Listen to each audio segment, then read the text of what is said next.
इस समय गाजा में सीज़फायर करने की जो कोशिश है वो लगातार चलती जा रही है। हमास का दल कायरो में पहुंचा हुआ है और 3 दिन हो चुके पहुंच के हुए, लेकिन अभी तक कोई ब्रेक थ्रू नहीं मिल पाया है।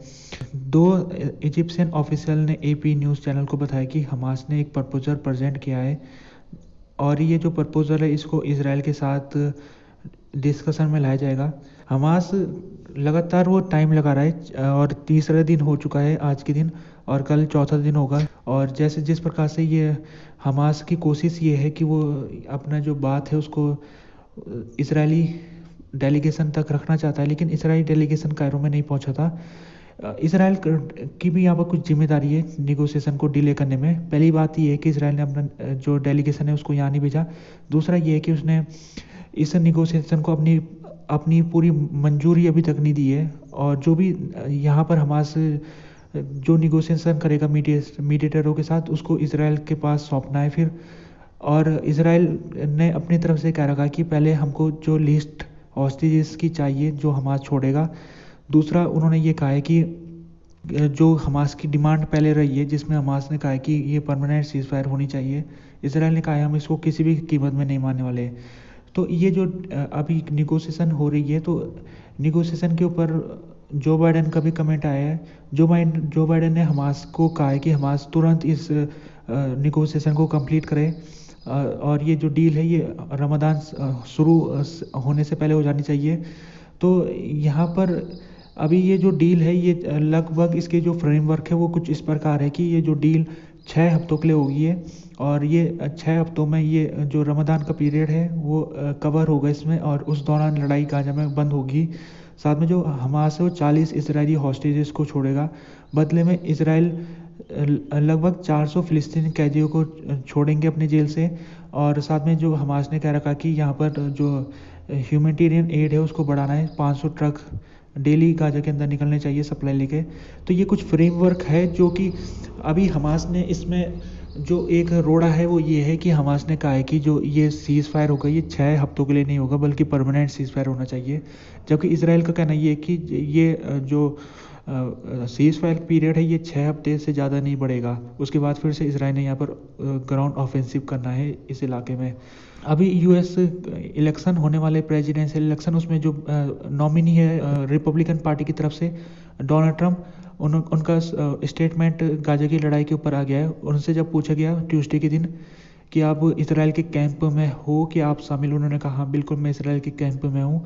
और जब उनसे पूछा गया कि इसराइल जो कार्रवाई कर रहा है गाजा में वो कार्रवाई देख के आपको क्या आपको लगता है कि इसराइल की कार्रवाई सही है, तो उन्होंने कहा जो प्रॉब्लम को सॉल्व करना ज़रूरी है, यानी कि उन्होंने इसराइल की कार्रवाई को सही ठहराया।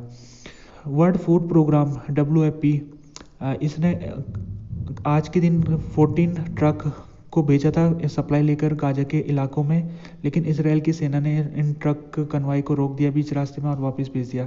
इसके बाद वर्ल्ड फूड प्रोग्राम ने एयर ड्रॉप का सहारा लिया और जॉर्डन के साथ मिलकर उन्होंने एयर ड्रॉप किया गाजा के इलाके में। 20,000 लोगों के लिए सप्लाई पहुंचाई गई। और ये जो वर्ल्ड फूड प्रोग्राम इसने 20 फरवरी के बाद ट्रक भेजना बंद कर दिया था, क्योंकि 20 फरवरी को एक घटना हो गई थी जिसमें ट्रक में लूटपाट हुई थी और कई लोगों ने सप्लाई को लूट दिया था और ड्राइवरों के साथ मारपीट भी की थी उन्होंने। तो उसके बाद ये सप्लाई 20 फरवरी से लगभग 6 मार्च तक बंद रही थी। उसके बाद पहली बार 20 फरवरी के बाद आज UN वर्ल्ड फूड प्रोग्राम ने सप्लाई भेजी है गाजा में। UN बॉडी WHO ने वार्निंग किया है ट्यूसडे के दिन कि जिस प्रकार से गाजा में स्थिति है बच्चों, महिलाएं और प्रेग्नेंट महिलाओं की, वो बहुत ही ज़्यादा बदतर होती जा रही है। भुखमरी यहाँ पर बहुत ज़्यादा है, माल न्यूट्रिशन हो रहा है बहुत ज़्यादा, और यहाँ पर बहुत ज़्यादा ज़रूरी है ह्यूमैनिटेरियन सप्लाईज़ को भेजना। International development charity action aid ने भी वार्निंग दी है कि जो गाजा का एड सिस्टम है, जो गाजा में जो सप्लाई है वो बिल्कुल कोलैप्स होने वाली है। और उन्होंने कहा कि माल न्यूट्रिशन का केस इतना ज़्यादा गाजा में बढ़ चुका है कि यहाँ तक कि जो प्रेग्नेंट महिला है उनके जो बच्चे हैं जो अभी पैदा होने वाले, वो पेट के अंदर ही उनकी मौत हो जा रही है माल न्यूट्रिशन के कारण। डॉक्टर मोहम्मद सलाह, ये डायरेक्टर है अल अब्दा हॉस्पिटल की, इन्होंने कहा है कि ऐसे कई ऑपरेशन पिछले दिनों में इन्होंने किए जिसमें इन्होंने कार सेक्शन से जो महिला के अंदर जो फ्यूटस होता है उसको हटाया, क्योंकि जो जो कोक में बच्चा था उसकी माल न्यूट्रिशन के कारण मौत हो गई थी। तो ऐसी घटनाएं भी गाज़ा के इलाकों में देखने को मिली है। यूएन एक्सपर्ट ने कंडेम किया है जिस प्रकार से पिछले हफ्ते मैसेकर हुआ था। गाज़ा के लोग सप्लाई लेने के लिए पहुंचे थे ट्रकों के सामने, और वहां पर इजरायली फ़ौज ने फायरिंग की थी, जिसमें और साथ में कुछ लोग ट्रकों के नीचे आने से भी मर गए थे। कुल मिला के 118 लोग मर गए थे पिछले हफ्ते। तो यूएन के एक्सपर्ट ने इसकी जिम्मेदारी इसराइल के ऊपर डाली है और कहा है कि इसराइल की सेना ने पहले तो यहाँ पर सप्लाईज को ब्लॉकेट कर रखा है। दूसरा, वो जो सप्लाईज आ भी रही है उसमें वो जो सप्लाई लेने लोग आ रहे हैं उनके ऊपर टारगेट कर रही है, उनके ऊपर गोली चला रही है।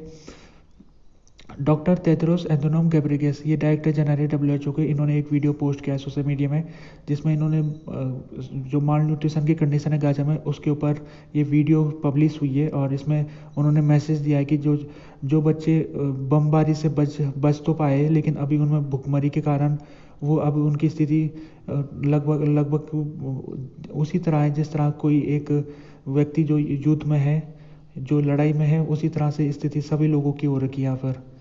डेविड कैमरन ने Israeli cabinet minister Benny Gantz से कहेंगे अभी आने वाले दिनों में जब वो बेनी गैंट्स आएंगे यूके में, कि यूके इस समय बहुत ज़्यादा परेशानी जिस प्रकार से सप्लाईस यहाँ पर गाजा के इलाकों में नहीं पहुँच पा रही है। ये अभी पता लगा है पिछले रिपोर्ट में, फरवरी के महीने में जो सप्लाईस है वो जनवरी के महीने से आधी पहुँची है गाजा में। और इस तरह से यूके के फॉरेन सेक्रेटरी कहेंगे बेनी गैंट्स से कि आपकी ड्यूटी है, क्योंकि आप इस समय ऑक्यूपाइंग पावर है गाजा में, आपकी ड्यूटी इंटरनेशनल ह्यूमैनिटेरियन लॉ के हिसाब से ये है कि आप सप्लाई पहुंचा सको सिविलियन लोगों तक। तो ये जो बेनी गैंट्स है ये इसराइल के कैबिनेट मेंबर है, और ये अभी यूएस गए थे। यूएस में इन्होंने कमला हैरिस के साथ बातचीत की थी। अब ये यूके पहुंचेंगे, यूके में डेविड कैमरन के साथ बातचीत करेंगे। तो इनकी कोशिश ये है कि किस प्रकार से पहले ये है कि डील कराने के लिए ये गए वहाँ पर यूके में और यूएस में, साथ में ये इसके अलावा जो सप्लाईज के मुद्दे में भी ये पहुँचे डिस्कशन करने के लिए। ये जब पहुँचे हैं तो इनको परमिशन नहीं मिली थी, इजराइल के प्राइम मिनिस्टर ने इनको परमिशन नहीं दी थी जाने की, लेकिन ये फिर भी अपनी परमिशन से गए। और इन्होंने टेंशन भी इनका काफ़ी है, बेनी गैंट्स और नेतन्याहू के बीच के जो टेंशन है वो बढ़ते जा रहे हैं। इंटरनल यूएन रिपोर्ट आई है UNRWA की तरफ से, जिसमें बताया गया कि इसराइल के डिटेंशन में जितने फ़िलिस्तीन कैदी गए थे पिछले 7 अक्टूबर के बाद से, तो उनके साथ बहुत ही बुरा सलूक इसराइल ने किया है।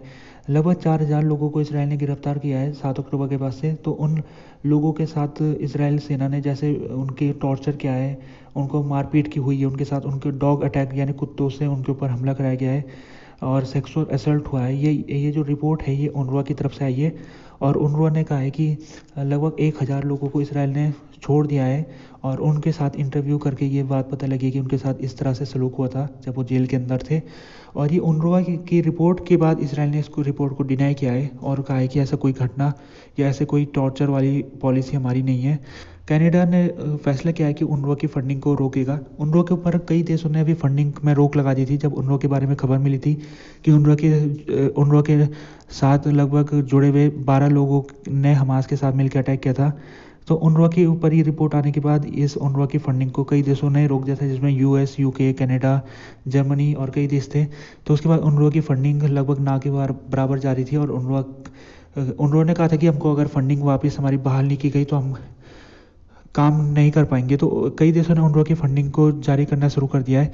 तो ये जो रिपोर्ट इसराइल ने निकाली थी, जिसमें इसराइल ने 12 UNRWA के स्टाफ मेंबर के खिलाफ आरोप लगाया था कि ये हमास के साथ मिले हुए। अभी तक इसराइल ने कोई एविडेंस नहीं दिया है जिससे ये साबित हो सके कि UNRWA के जो मेंबर थे वाकई वो हमास के साथ थे मिले हुए। तो क्योंकि इसराइल एविडेंस ने नहीं देख पाया तो कई देशों ने फंडिंग रिस्टोर करना शुरू कर दिया UNRWA के लिए। इसराइल लगातार ये इंसिस्ट कर रहा है कि जो ह्यूमैनिटेरियन सप्लाईज गाजा के इलाकों में नहीं जा पा रही है उसकी जिम्मेदारी उनकी है जो सप्लाई भेज रहे हैं। इसराइल ने कहा है हमारी तरफ से कोई डिले नहीं हो रहा है, हमारा जो इंस्पेक्शन है वो बहुत तीव्रता से चल रहा है।